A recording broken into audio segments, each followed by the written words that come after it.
This is KCCK's Culture Crawl. I'm Dennis Green, and my guest today is Jillian Miller, who is the festival chair for the upcoming Blues and BBQ in North Liberty. Welcome, Jillian. Nice to see you. Thanks for having me. I cannot believe it is 13 years since Blues and... If you would have asked me, I would have said 4. Really? But just like great festivals, it on the one hand, it seems like it just started. On the other hand, it seems like it's always been here with us. Yeah. In this area, in the ICR area, we seem to have a lot of festivals that are all getting over that decade hump or, getting close to 20 years. And it's just thanks to all the local business support that keeps them all going and the people that keep coming out. So we're glad that Blues and BBQ's got that tradition status now, too. So for those who haven't been to Blues and BBQ, the name kind of says it all, but just give us the quick sketch of the time frames and the shows and the different activities. I know that there is more to it than just Blues and BBQ. Yeah, so Blues and BBQ is a one-day festival in North Liberty, of course, hence the name. And we're in Centennial Park. Haven't always been there, but in the past 5 years now, we've been there right off the interstate. And it is a day of blues music, free blues music. We have no admission fee, no tickets. So there'll be live music from noon until 10:30 p.m. Barbecue, also in the name, of course, we have 15 vendors on site. And are they all local vendors, or do they come from around? Most of them are. Yeah, I mean, we don't do a barbecue contest that are bringing people nationally for titles. It is all very local. About 8 or 9 of those 15 are barbecue specific vendors, but we also have funnel cakes and pizza and things for the whole family too. Other things that people can expect at Blues and BBQ is a lot of free kids entertainment, along with the free admission to see all the music. All the free activities for the kids are available. Inflatables, petting zoo, face painting, pony rides, crafts. There's no wristband charge or ticket price for that either. And those activities are from 10 to 5 p.m. But if you're looking at a general timeline, you're talking you can come out as early as really 10 a.m. when the kids' activities start, and 11's when we start serving up barbecue, and also our craft beer starts pouring at that time. We work with the Iowa Craft Beer Tent, and so it is a craft beer festival, really. It's all Iowa craft brews that are on tap. We have 16, I believe, this year, so you can kind of get a taste of craft beer throughout the whole state at our festival for $5 a pint. Okay.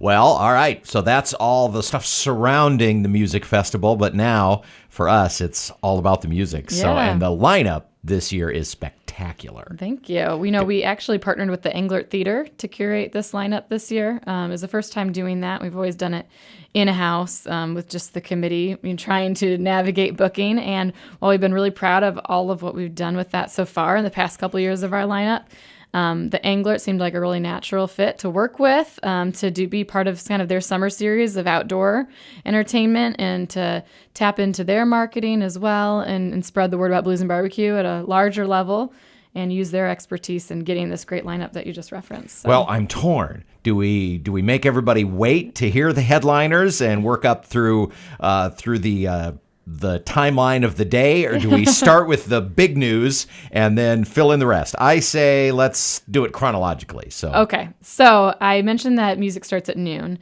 We've got Brian Johanneson that's going to be on stage from noon to 1. He's local. We actually have only started music at 1 o'clock in the past. So this is a little earlier, we have more performers on our lineup than ever this year. So Brian will be on stage for that first hour. Well, and for a blues musician going on at noon, that's like rising at the crack of dawn for us. Yeah, but with all those kids' activities that start at 10, we've got a huge crowd out there by then, and it's great because it's right when people are eating lunch, and they're kind of stationing themselves in that large craft beer tent for the day. And if you don't get there early, you're not really going to get your spot. Not going to get a good seat. That's right. Yeah. You can always bring your own lawn chairs and whatnot to the festival. But if you want to have one of our provided tables and chairs under the shaded tent, a lot of people are staking it out early. So they'll enjoy that there's music earlier with Brian. So after Brian, we've got Joe and Vicki Price. They are coming on at 1:30, and they're a married couple. Both have a lot of recognition to their names individually. Real fixtures around together Iowa. they're a great show. So a lot of people, already buzzing about coming to see them. Then we have, of course, Kevin Burt. Can't have the Blues Festival, especially in this area, without him.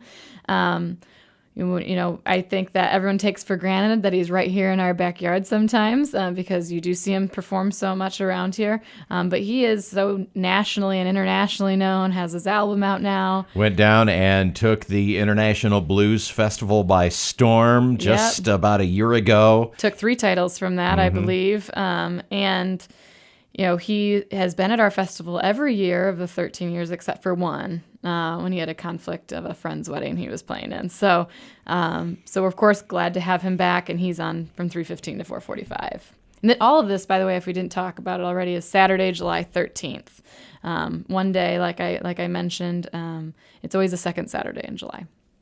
So after Kevin Burt, we've got Gloria Hardiman, and she's going to be back up by the Monday Night AllStars. That's for those who don't know, and of course a lot of KCCK listeners do. The Monday Night AllStars is kind of a group that gets together at George's the first Monday of every month. Saul Lubroff's involved, Ed English. Tanya's going to be playing with them too. And Gloria obviously is a legend in her own right. So people are really excited to see her come out and perform at Blues. We have not had her perform on our stage, at least to my knowledge, maybe prior to me getting involved, but we're excited to have her. Always a party when Gloria shows up.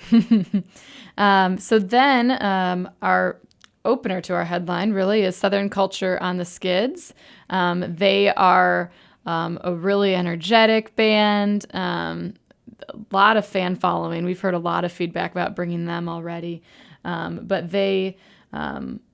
I'm not sure exactly how many people are in the band besides the 3 main. There might be some others, but they have toured all over. They've got a great, looking at what people quote them as, but Americana from the wrong side of the tracks. They have some rockability, and we're excited for their energy. They go on at 7:15 till 8:30, so they're going to get people up and dancing, right after dinner leading up to the main event. And then, not to disparage the last 12 years of Blues and BBQ, because you've had great artists every year, but your headliner, that's a coup, especially for a free festival. Yes, so I guess the drum roll leading up to this is that our headliner this year is none other than Shamika Copeland. She is true blues, and she is going to just rock the park. I mean, her voice is stunning.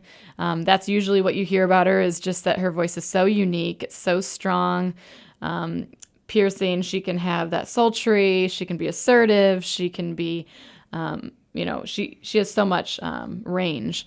And if you are a true blues fan, we've got true blues for you. And if you are kind of open to any music that's at Blues and BBQ, you're going to become a blues fan by listening to her that night. So Shamika Copeland is one of the true giants in blues, and has been for a couple of decades. Yeah, I mean, she started very young, and I mean, she's not very old for all of what she's accomplished. And I mean, she's performed with B.B. King at the White House before. She actually just won some Blues Foundation awards a few weeks ago. I think it was Contemporary Album of the Year with her current album, American Child. And then another award that I can't remember off the top of my head that she also just took home at the Blues Foundation. So she seems so welcoming. I mean, just from our communication with her manager in getting her here, seems so easygoing, truly just wants to come perform at the Blues Festival, enjoys everything about what we're doing. We're excited to have her with us and bring her chops really to North Liberty and the surrounding area for free. Again, free. We were just looking at her tour schedule actually last week, and she's only, of what she's released so far for her tour dates in the Midwest, we're the only one besides one other, I believe, in Missouri. But that Missouri one's a ticketed event. So this is the only free opportunity in the Midwest, and one of the only opportunities in the Midwest, at least through the end of the year, from what I've seen. So if you're a big fan, come, stay with us for the weekend. You'll enjoy the whole day, I promise. And if you are looking for a chance to see her, this is it. This is the good one. This is the one not to be missed. Well, what a great day of music and fun. July 13th, the North Liberty Blues and BBQ in Centennial Park in North Liberty. You have a place on the city's website where people can look at the schedule and get any questions answered and everything? Yeah, actually, it's northlibertyblues.org.